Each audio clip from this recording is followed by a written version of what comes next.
नमस्ते, मैं हूं रंजीत झा और दी समाचार एक्सप्रेस के इस खास शो में आप सभी का स्वागत है।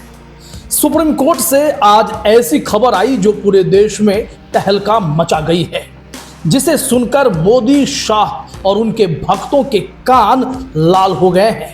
जी हां, सुप्रीम कोर्ट के दो धाकड़ जस्टिस अभय ओका और उज्जवल भुइयां की पीठ ने आज मोदी, शाह और उनके तंत्रों की धज्जियां उड़ा दी हैं।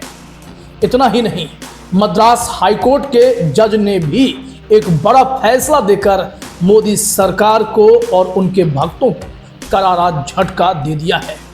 हम आपके सामने अभी रखने जा रहे हैं 3 लेटेस्ट केस, जिसमें सरकार और उनके समर्थकों ने अपनी पूरी ताकत झोंक दी थी, लेकिन फिर भी मुंह की खाकर बैठे हैं। ये अभिव्यक्ति की आज़ादी की जंग, जिसमें सुप्रीम कोर्ट, हाई कोर्ट और जनता की आवाज ने सरकार को घुटने टेकने पर मजबूर कर दिया है। तो चलिए पूरी रिपोर्ट की शुरुआत करते हैं। 75 साल हो गए हमारे गणतंत्र को, लेकिन हम अभी भी अपनी बुनियादी आज़ादी को लेकर इतने कमजोर क्यों हैं?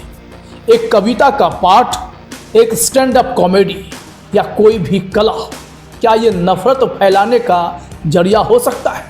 नहीं, ये तो अभिव्यक्ति की आज़ादी है जो हमारी संविधान की आत्मा है। जी हाँ, ये शब्द हैं सुप्रीम कोर्ट के जस्टिस अभय ओक और जस्टिस उज्जवल भुइयां के, जिन्होंने गुजरात पुलिस की एक FIR को खारिज कर दिया। ये FIR थी कांग्रेस सांसद इमरान प्रताप गढ़ी के खिलाफ, जिन्होंने सोशल मीडिया पर एक कविता शेयर की थी, ए खून के प्यासे बात सुन। गुजरात पुलिस ने इसे सांप्रदायिक नफरत फैलाने वाला बताया, लेकिन सुप्रीम कोर्ट ने साफ कहा, लोकतंत्र में हर विचार को सम्मान मिलना चाहिए, भले ही वो कितना भी अलोकप्रिय ही क्यों ना हो।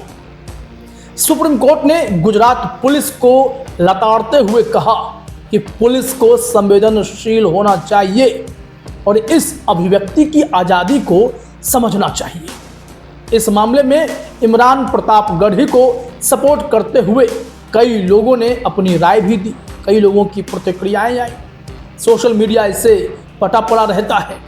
एक यूजर ने लिखा भी था कि बिग ब्रेकिंग, कांग्रेस सांसद इमरान प्रताप गढ़ी संसद में संविधान लेकर आए, सुप्रीम कोर्ट ने उनके खिलाफ अब FIR खारिज कर दिया है। बीजेपी IT सेल के लिए यह बरदौल मोमेंट है। वहीं एक और ट्विटर यूजर ने ही लिखा, महाराहत, सुप्रीम कोर्ट ने इमरान प्रताप गढ़ी के खिलाफ FIR खारिज कर दी है। भक्तों के लिए एक और यह बरदौल मोमेंट ही तो है।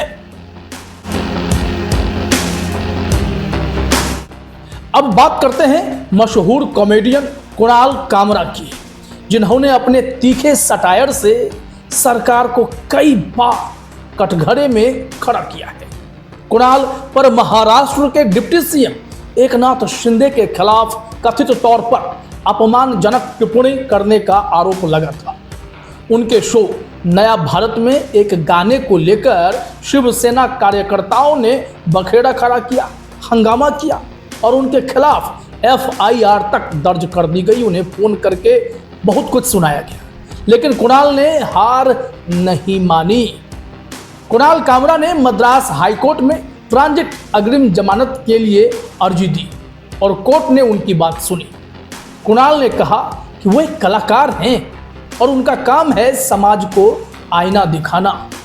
मद्रास हाईकोर्ट ने उनकी गिरफ्तारी पर रोक लगा दी और कहा कि अभिव्यक्ति की आज़ादी को दबाने की ऐसी कोशिशें बर्दाश्त कैसे की जा सकती हैं। उन्होंने मामले की गंभीरता को देखा है, लेकिन राहत दी है वो तात्कालिक है, आगे भी इसमें बातें बढ़ेगी। कई लोगों की प्रतिक्रिया फिर आने लगी, क्योंकि अंतरिम राहत तो मिली। एक यूजर ने ट्वीट किया, संविधान अभिव्यक्ति की आजादी की गारंटी देता है।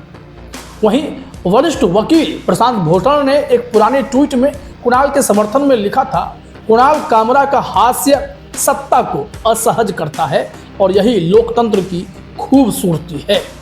ऐसे में कुणाल कामरा को अदालत ने तमाम परिस्थितियों को देखकर राहत तो दी है, लेकिन सरकार को झटका भी दिया है।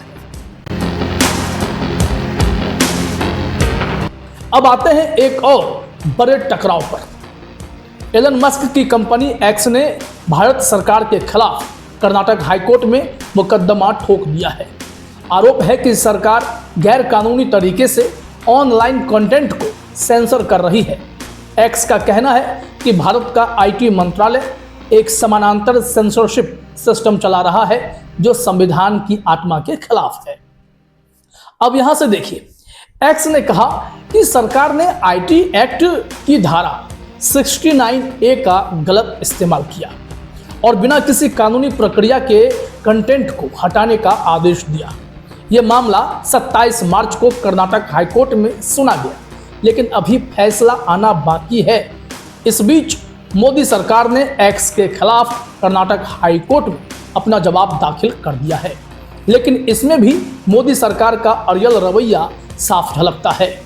सरकार ने आईटी एक्ट की धारा 69A के तहत कंटेंट सेंसर करने के अपने अधिकार का बचाव किया और कहा कि राष्ट्रीय सुरक्षा और सार्वजनिक शालीनता के लिए यह जरूरी है, बिना संविधान की सीमाओं का कोई ठोस जवाब दिए। ये रुख एक्स की अभिव्यक्ति की आज़ादी की दलील को कमजोर करने की कोशिश भी दिखाता है।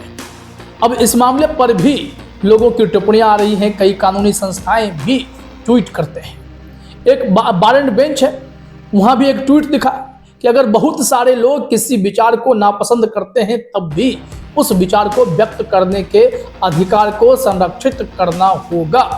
ये बार एंड बेंच का एक ट्वीट है। अब ये अपने अपने राय हैं, लेकिन एक्स की भी लड़ाई इस देश में उन लोगों की लड़ाई है जो सरकार के दबाव के नीचे एकदम से कुचले हुए महसूस करते हैं।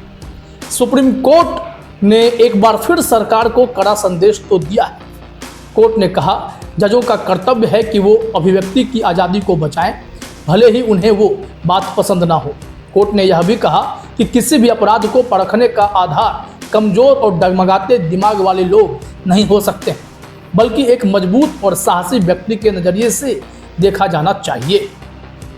कोर्ट ने साफ कहा कि संविधान की प्रस्तावना में liberty of thought and expression की बात कही गई है और पुलिस से लेकर हर सरकारी अधिकारी को इसे मानना होगा। यह फैसला न सिर्फ इमरान प्रतापगढ़ी या कुणाल कामरा की जीत है, बल्कि हर उस भारतीय की भी जीत है जो बिना डर के अपनी बात कहना चाहता है। तो दोस्तों, ये थी अभिव्यक्ति की आजादी की जंग की पूरी रिपोर्ट। सुप्रीम कोर्ट की लताड़, कुणाल कामरा की जीत और एक्स का सरकार से टकराव, ये सब हमें एक बात सिखाते हैं। लोकतंत्र में हर आवाज मायने रखती है और इसे दबाने की हर कोशिश को नाकाम करना हमारा हक है। लेकिन सवाल यह है, क्या सरकार इस सबक से कुछ सीखेगी या फिर अपनी मनमानी जारी रखेगी? ये जवाब तो वक्त ही देगा। तब तक के लिए अपनी आवाज को बुलंद रखें, क्योंकि ये आपका हक है। फिलहाल इस वीडियो में इतना ही। आप तमाम साथियों का हमसे जुड़ने के लिए बहुत बहुत शुक्रिया। नमस्ते।